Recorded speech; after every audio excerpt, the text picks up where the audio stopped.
Okay, coming back here, we're talking about staying warm, protecting yourself for the winter, anywhere from just regular old trudging to school and back to expedition level, right?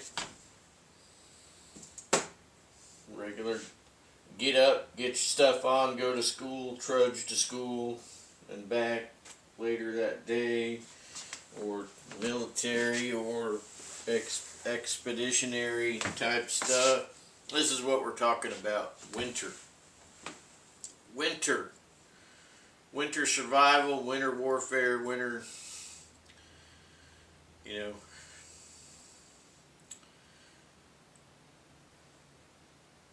all that sort of thing, right? You gotta stay warm. So you got to keep warm. So the thing is you could be warm and then all of a sudden you're cold. Why did that happen? Because you had bad insulation. Because you create the heat. Your body creates the heat. What you wear keeps that heat, mitigates the loss of that heat. The mitigation means that it's a controlled situation. You're mitigating the situation. You're controlling that situation. So if the heat is here at your body, and then you want to keep it from going away, right? Or you want to control it to where you're not overheating, but you're not cold. See, that's mitigating heat. So we mitigate heat through what we wear. We control that. You know, it's our own little microclimate. So like right now I'm wearing a wool watch cap, and that is mitigating the amount of heat loss through my head. Okay, I think it's about 30 degrees outside right now, Fahrenheit. I always say Fahrenheit or Celsius, or, you know, to kind of give people an idea, because I get people from all over the world watch this channel. Anyway, so the other day I was talking about how worthless Primaloft insulation is, right? I was talking about my nice looking gloves that they just, you know, were worthless because the insulating value of Primaloft is just no good. It's just trash. So I went and I got the gloves. I got a refill on the coffee and I brought the gloves. So these gloves look really nice. As you can see, they're very new looking. I don't wear them that often. I'll wear them when I'm doing this or that, you know, just because I you know, it was a gift, so, you know, I'm going to use it a little bit. Anyway, these are Bean. L.V.I. They look great. They look like they'll keep your hands really warm, right? Real insulating value there. That's what you think when you see this. It gives you the nice furry exterior here, which I like that. I have a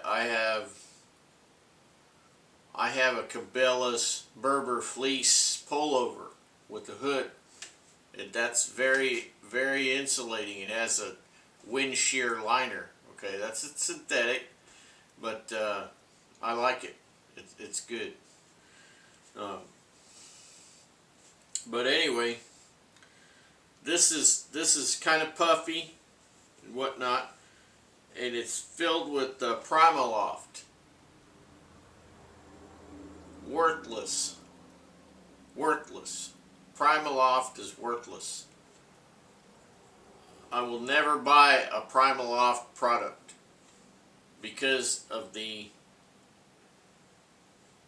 gloves right here. These gloves have just proven themselves to be worthless in any real cold.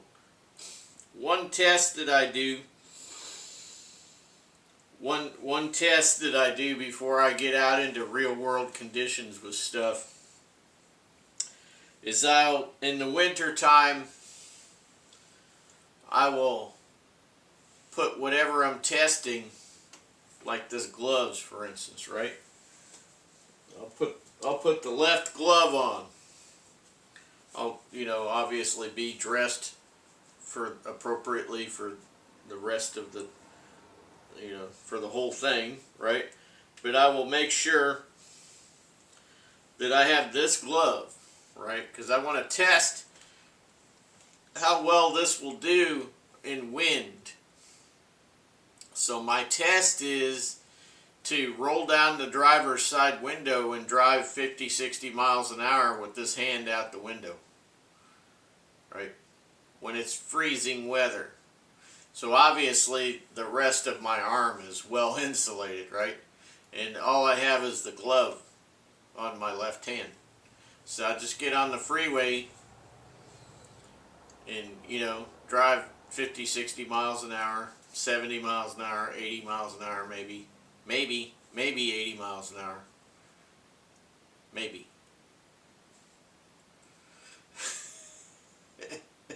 Anyway, you want to check how well does this do in a wind.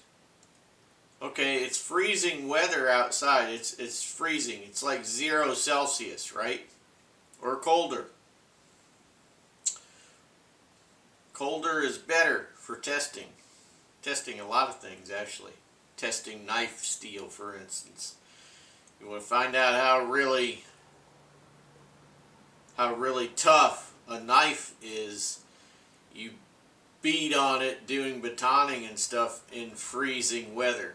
Sub-0 Celsius, that's when you find out how tough a knife is and how well it's tempered and so on. That's what I've done in the past to test certain knives. Then you find out quick. But with something like this, you find out quick too. Does the wind penetrate it? Is it keeping my hand warm by, insulating me well?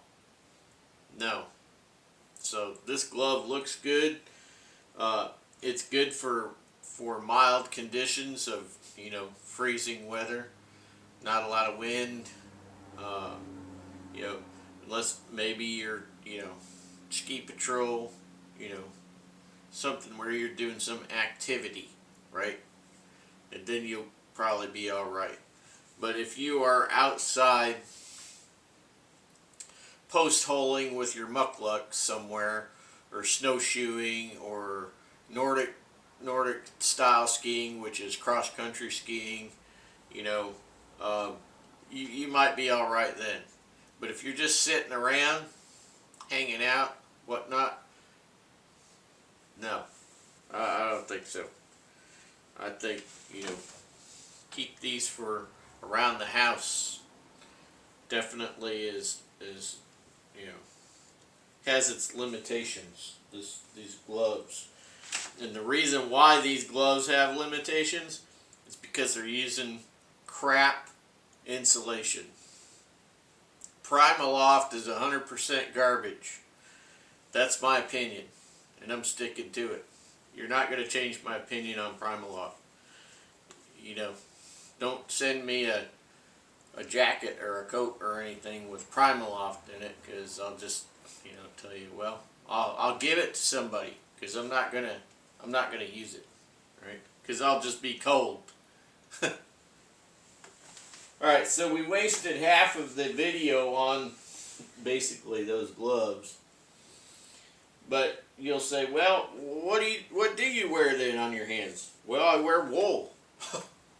I wear wool gloves. I have several different sets of wool gloves. Okay, I have one set of alpaca gloves. Okay. Alpaca is not wool. It wants to be wool, but it's not wool. It's for people who think that they are allergic to wool. Okay, alpaca is for for people that think that they're allergic to wool, or they just want something soft. And it does keep you warm, your hands warm. But I still like real wool better than alpaca.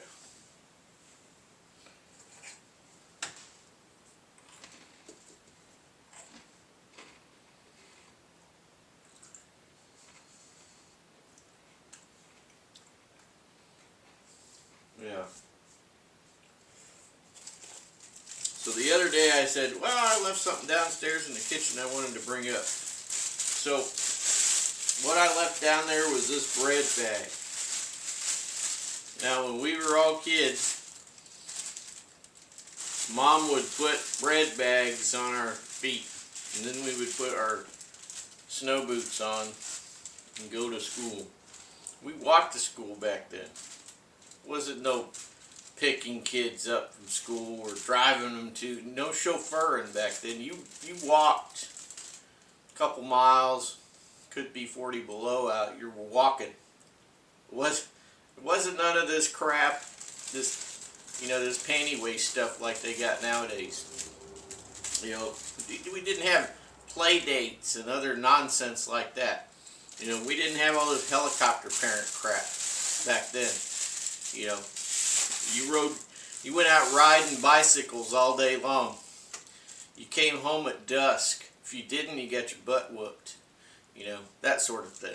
You know, real parenting. So anyway, this is a bread bag. So basically the idea is to keep our feet dry if our boots got wet, keep our socks dry, you know. But the thing is what is this basically? This is just like a cheap vapor barrier liner, VBL. Some of you may have heard of a VBL. Some of you may have not heard of a VBL. They make a VBL. They make VBL socks. Or at least they used to. There may be some cottage industry sock maker that makes VBL socks that are, you know, from my generation or you know, maybe even earlier, right? Now I don't know exactly when VBL socks were made, but they've had VBL bags for sleeping bags for a very long time. And the idea with the VBL sleeping bag, vapor barrier liner, was to keep your sweat and condensation out of the down in the sleeping bag, because at one time, you know, down sleeping bags were super popular, and they still are popular. People are still using them. One bag company, one company that makes a very high dollar sleeping bag, you know, it's still down, you know, but the thing about it is that I'm running out of time. And I guess I'm going to come back in another video and we will try to discuss vapor barrier liners in more depth in the next video. Because we wasted like half a video with this Primaloft garbage, right? Talking about Primaloft.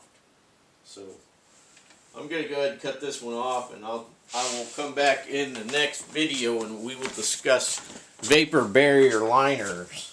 Alright, so I'll see you there.